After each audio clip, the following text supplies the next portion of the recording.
Hello everyone, welcome to JEE PG series at LearnHub. मैं हूं अद्रिज और मेरे साथ आप पढ़ रहे हो physics for JEE only at learnerhub.com, जहां पे आपको मिलते हैं फिजिक्स, केमिस्ट्री, मैथमेटिक्स, सारे सब्जेक्ट्स के सभी चैप्टर्स के कंसेप्ट्स एंड उससे रिलेटेड क्वेश्चंस बिल्कुल फ्री।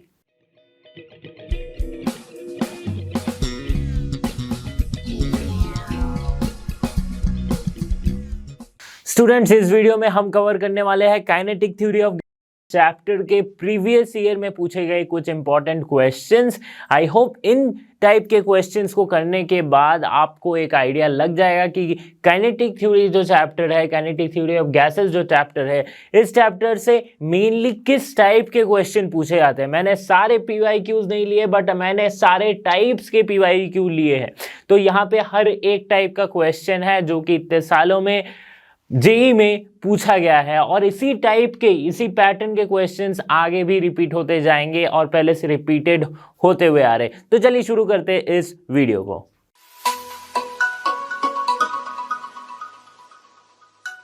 तो पहला क्वेश्चन जो हमारे पास आता है मेंस के 23 में पूछा गया हुआ क्वेश्चन है। क्या कह रहा है question? A flask contains argon and chlorine, मतलब दो गैसेस है, and in the ratio of 2:1 by mass. Okay, now the temperature of the mixture is 27 degree. The ratio of the average kinetic energy of two gases per molecule is, तो ratio of average kinetic energy पर molecule क्या होती है? मतलब ratio पूछा गया है, but हमें मैं अगर बताऊं आपको कि एवरेज काइनेटिक एनर्जी पर molecule by law of equipartition, या फिर उससे पहले जो हम काइनेटिक एनर्जी ऑफ मॉलिक्यूल्स पढ़ रहे थे उसमें हमने क्या पढ़ा था कि ये जो काइनेटिक एनर्जी है ये 3/2 kT यानी कि यहाँ पे आप बोल्ट्जमैन कांस्टेंट kBT के फॉर्म में भी हम लिख सकते हैं। सो 3/2 kBT ये होती है average kinetic energy of two gases per molecule, not two gases, for a gas, for per molecules. ठीक है, तो ये किस पे डिपेंड कर रही है? देखो, जो काइनेटिक एनर्जी है, मैं अगर यहां पे लिखूं काइनेटिक एनर्जी, ये डिपेंड कर रही है सिर्फ टेम्परेचर पे। बोल्ट्जमैन कांस्टेंट तो कांस्टेंट है ना? सिर्फ टेम्परेचर पे डिपेंड कर रही है कंप्लीटली। नाउ टेम्परेचर यहां पे चेंज हो रही है, नहीं हो रही है? देखो कि दोनों मिक्सचर की टेम्परेचर जो है that is 27 degree Celsius. 27 degree Celsius temperature है दोनों की, तो टेम्परेचर पे ऑब्वियसली डिपेंड नहीं कर, टेम्परेचर चेंज यहां पे नहीं हो रही है। सो काइनेटिक एनर्जी में चेंज आएगा? नहीं आएगा। तो नहीं आएगा चेंज, तो काइनेटिक एनर्जी का रेशियो पर molecule average of two gases will be 1:1, right? Simple सा कंसेप्चुअल क्वेश्चन था। कौन सा ऑप्शन करेक्ट हो रहा है? Option A is the correct answer. बहुत ज्यादा दिमाग नहीं लगाना है, सिंपल यही सोचना है कि काइनेटिक एनर्जी है क्या पर मॉलिक्यूल, दैट इज 3/2 kBT। किस पे डिपेंड कर रही है? बोल्ट्जमैन कांस्टेंट, जो कि कांस्टेंट है, और एक टेम्परेचर पे। टेम्परेचर चेंज नहीं हो रही है, सिर्फ मास का चेंज है, तो क्या फर्क पड़ता है? 1:1 is the ratio. Okay, question number 2 again 23 का क्वेश्चन है। देखते हैं क्या क्वेश्चन पूछ रहा है। The mean free path of the molecule of a certain gas at STP. STP मतलब क्या होती है? Standard temperature and pressure. Standard temperature and pressure बोले तो इसमें स्टैंडर्ड टेम्परेचर क्या है? 273।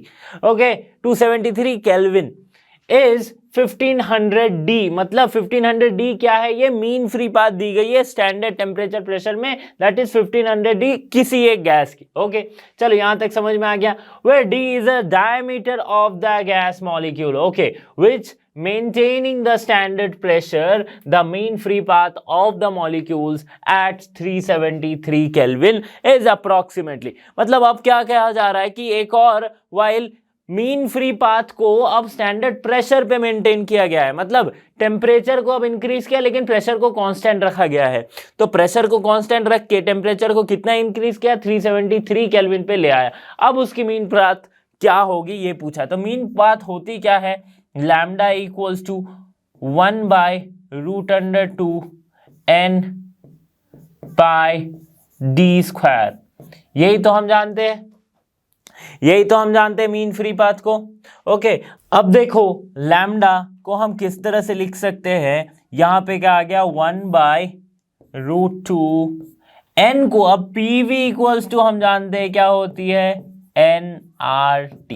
ये होती है, तो n यहां से हम PV बाई RT लिख सकते हैं। तो n के जगह पे हमने क्या पुट किया, PV by RT pi D square.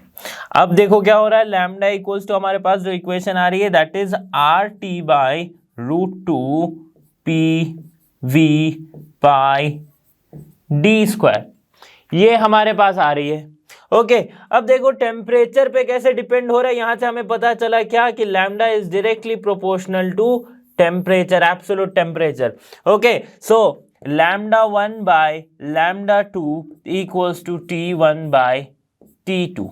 ठीक है, लैम्डा 1 कितना है 1500 D एट स्टैंडर्ड टेम्परेचर, मतलब कि 273 केल्विन पे। ठीक है, और लैम्डा 2 हमें निकालनी है, टेम्परेचर कितनी दी गई है, देखो ये वाली 373 केल्विन।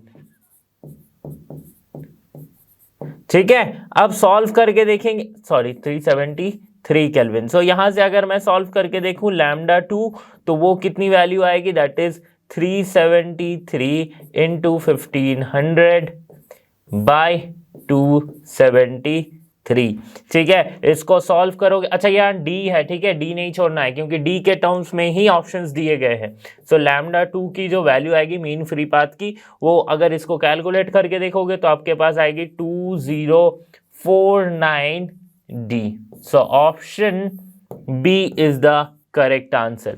समझ में आ गया ना किस तरह से हमने लैम्डा को, हम ये लैम्डा यानी कि मीन फ्री पाथ, इसको हमने डिफाइन किया है इन टर्म्स ऑफ टेम्परेचर, ताकि हमें टेम्परेचर पे डिपेंडेंसी पता चले, और फिर उसी प्रोपोर्शनलिटी का यूज करके हमने इस आंसर को डिराइव किया है। ओके, क्वेश्चन नंबर 3 पूछा गया है 23 के मेंस में। क्या कह रहा है question, the RMS speed of oxygen molecule in a vessel at particular temperature is 1 plus 5 by x to the power half into v, where v is the average speed of the molecule. Now value of x will be, x की value पूछी गई है। देखो बहुत ही simple सा question है, क्या पूछा गया है कि v RMS जो है वो किसके बराबर है, 1 plus 5 by x to the power half v average के। v RMS हम क्या जानते हैं, √3RT/m। ठीक है, equals to 1 plus 5 by x to the power half into v average हम जानते 8RT/m, ये होती है क्या, एवरेज वेलोसिटी। अब देखो यहां से मैं अगर बोथ साइड स्क्वायर करूं तो मुझे क्या मिलेगा, 3RT/m। ओके, कैपिटल M या फिर यहां हम कैपिटल M लिखते हैं। ठीक है, वैसे तो ये m दोनों तरफ कैंसिल आउट हो जाएगा, बट फॉर्मूला तो हम ऐसे ही लिखते हैं, 1 plus 5 by x to the power half। यहाँ पे क्या आ जाएगा, स्क्वायर किया तो, अच्छा स्क्वायर किया तो ये हाफ हट जाएगा। ठीक है, नाउ 8T/5m। ओके, अब देखो cancel, RT and m will cancel out, यहाँ पे हमारे पास बचा क्या, 8/π। सो 3 equals to 1 plus 5 by x into 8/π। अब पाई इधर मल्टीप्लाई हो जाएगा, x इधर मल्टीप्लाई होगा तो कैसे होगा, x plus 5 3 into pi into x equals to x plus 5 into 8। okay, this is 5, this is 5। Okay, अब क्या है यहाँ पे, सिंपल सा सॉल्व करना है। यहाँ पे हमने पाई की वैल्यू यहाँ पे लिखी गई है, क्या लेनी है, 22/7। सो यहाँ पे मैं अगर सॉल्व करूँ, सो 3 into 22/7 into x equals to 8x plus 40। Okay, solve करके देखो, x की जो वैल्यू आएगी वो आएगी 28। ठीक है, सिंपल। अब क्या है, सिर्फ सॉल्यूशन करना है, इसका सिंप्लीफिकेशन करना है। ठीक है, x की वैल्यू क्या आएगी, 28। सो 28 will be the correct answer. Question number 4 पूछा गया है 23 के मेंस के पेपर में। क्या कह रहा है question, if the RMS speed of chlorine molecule is 490 metre per second at 27 degree Celsius, the RMS speed of argon molecules at the same temperature will be. कितना होगा? ओके, एटॉमिक मास दिया गया है किसका? आर्गन का इतना, and molecular mass of chlorine is this. Okay, एक chlorine molecule और एक आर्गन का मास दे दिया गया है। अब देखो यहाँ पे बात कर रहे हैं क्या? आरएमएस स्पीड की। तो आरएमएस स्पीड क्या होती है? √3RT/m होती है। आरएमएस स्पीड डिपेंड किस पे कर रही है? देखो, अगर टेम्परेचर सेम है तो सिर्फ ये मास पे डिपेंड कर रही है, राइट? किस पे डिपेंड कर रही? सिर्फ मास पे डिपेंड कर रही। तो we can simply write for same temperature this depend on 1/√m। ठीक है, तो अब हमारे पास आर्गन की हमें निकालनी है बाई क्लोरीन, तो क्या हो जाएगा? Mass of chlorine by mass of argon. Okay, now this will come as √70.9/39.9 जो कि गिवन है। ओके, और हमारे पास क्या पता है? VRMS of argon equals to √70.9/39.9 into velocity of chlorine. Chlorine की वेलोसिटी कितनी दी गई है? 490। सो 490 इसको सॉल्व करोगे तो आपके पास आएगा समथिंग अराउंड 1.33 इंटू 490 करोगे तो आपकी जो आंसर होगी that is velocity of argon which is approximately किसके बराबर आ जाएगी? 651.7 मीटर पर सेकेंड। ठीक है, 651.7 metre per second. Option 3 is the correct answer. समझ में आ गई बात? क्वेश्चन नंबर 5, ये भी 22 का क्वेश्चन है। क्या कह रहा है क्वेश्चन? कि the root mean square speed of a molecule of nitrogen at 27 degree Celsius is approximately कितना? अप्रोक्सीमेटली क्या होगा? उसकी रूट मीन स्क्वायर वेलोसिटी निकालनी है, यानी कि आरएमएस स्पीड। देखो, given mass of the nitrogen molecule is 4.6 into 10⁻⁻26, okay, -26 kg, and take the Boltzmann constant as kb equals to 1.4 into 10⁻23 joule per kelvin. देखो, बहुत ही सिंपल सा क्वेश्चन है, लेकिन यहाँ पे एक ही छोटा सा ट्रिक है, दैट इज √3 kBT हम लिखते हैं by m।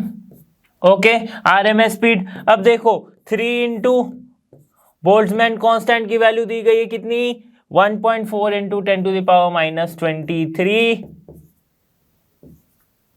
Okay, now temperature, यहाँ एब्सोल्यूट टेम्परेचर लिखते, बट यहाँ सेल्सियस में दिया गया 27 डिग्री सेल्सियस। एब्सोल्यूट में क्या हो जाएगा? 273 + 27 डिग्री सेल्सियस, यानी कि 300 केल्विन। बाय मास कितनी दी गई है? 4.6 इंटू 10⁻26। ओके, सॉल्व करके देख लो क्या आ जाएगा? 10⁻26 ऊपर जाएगा तो 10⁻3 हो जाएगा। Now 3 into 1.4 into 300 into 10⁻3 by 4.6 का रूट अंडर अगर हम करें तो हमें मिल जाएगा something around 523 metre per second.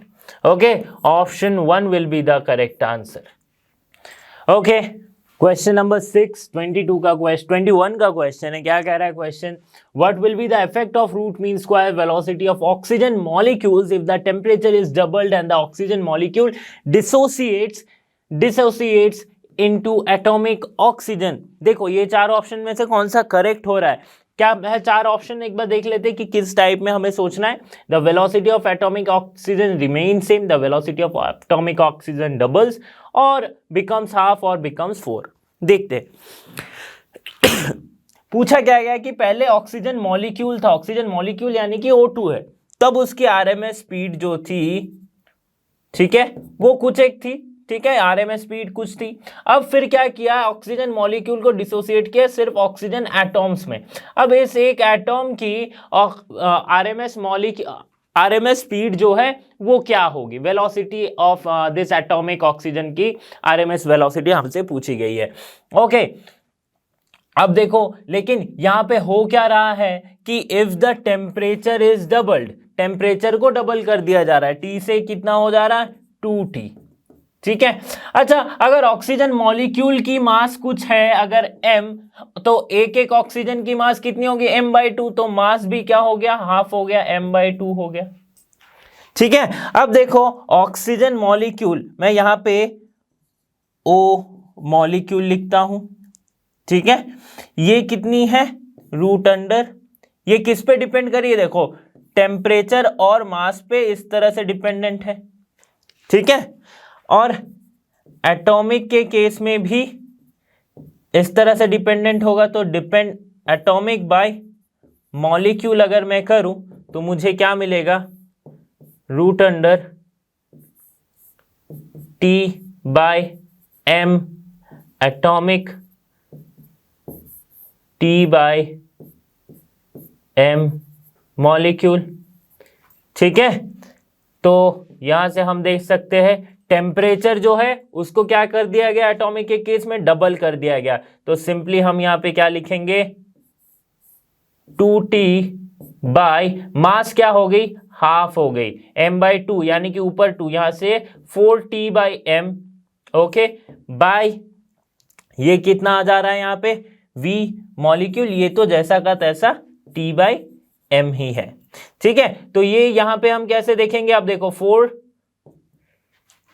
से बाहर निकला तो 2, so 2 into root under T/m by root under T/m, so this will cancel out, हमारे पास क्या मिला, एटॉमिक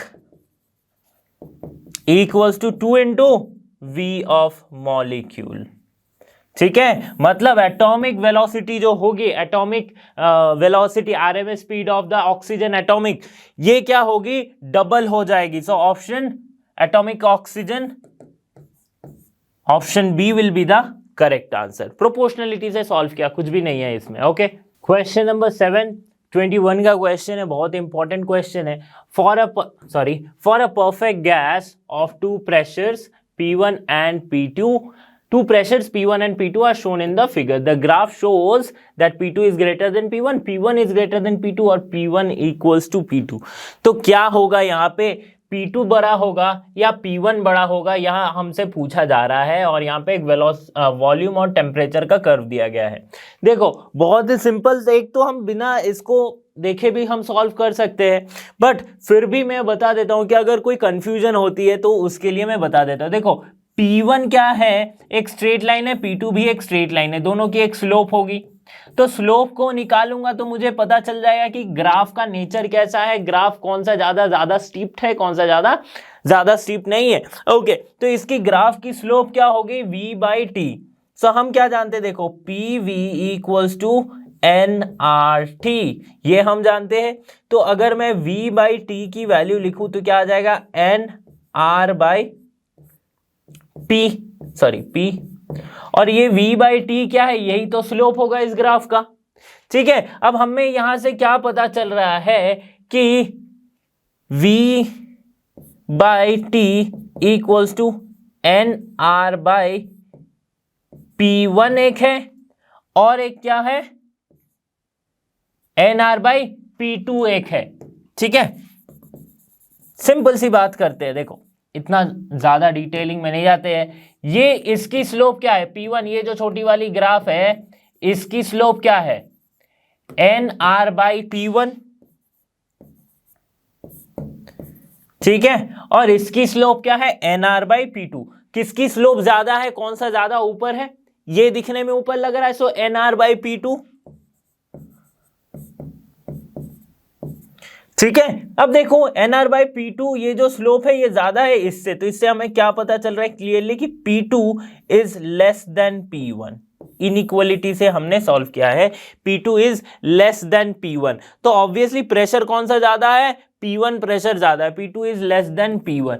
देखो यहीं पे दिक्कत हो जाती है कि अगर आप बात करते प्रेशर की कि सर इसकी स्लोप ज्यादा है तो P2 इज ग्रेटर, राइट, वहां पे ये गलत हो जाता है। तो हमें यहां से स्लोप लेके सॉल्व करना पड़ेगा, then we will get the correct answer, okay. Question number 8 JEE mains 21 का क्वेश्चन है, the relation between root mean square RMS speed and the most probable speed for a molecule of mass m, of molar mass m of oxygen gas molecule at the temperature 300 Kelvin will be। मतलब temperature constant है, that is 300 kelvin. हमें relation निकालनी है RMS speed and most probable speed की। तो RMS speed क्या होती है, देखो √3RT/m हम लिखते हैं, और मोस्ट प्रोबेबल स्पीड को हम लिखते हैं √2RT/m लिखते हैं।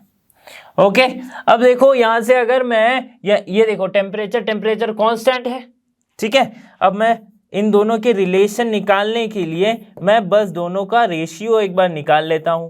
तो ये यहां पे मुझे क्या मिलेगा, 3RT/m 2RT/m रूट सॉल्व करेंगे, हर कुछ सेम है, ठीक है, मास वगैरह सब कुछ सेम है, तो ये कैंसिल हो जाएगा RT/m का रूट। तो हमारे पास बचेगा क्या, √3/2। क्या बचेगा, 3/2। So VRMS equals to √3/2 most probable, और V most probable equals to √2/3 VRMS। ठीक है, इन दोनों में से कोई भी आंसर में रहे आप टिक कर सकते हो। ओके तो स्टूडेंट्स यहाँ पे हमने कुछ क्वेश्चन सॉल्व किए from the chapter kinetic theory of gases. इससे आपको ये आइडिया लग गया होगा कि किस टाइप के क्वेश्चंस आपको जेईई मेंस में पूछे जाएंगे इस चैप्टर से। वैसे तो बहुत ज़्यादा इंपॉर्टेंट नहीं है, बट फिर भी 4 मार्क्स भी आए तो इंपॉर्टेंट है। ओके सो इसी तरह के वीडियोस के लिए लर्नो हब के साथ बने रहिए, क्योंकि लर्नो हब फ्री है पर बेस्ट है। So thanks for being here and have a great day.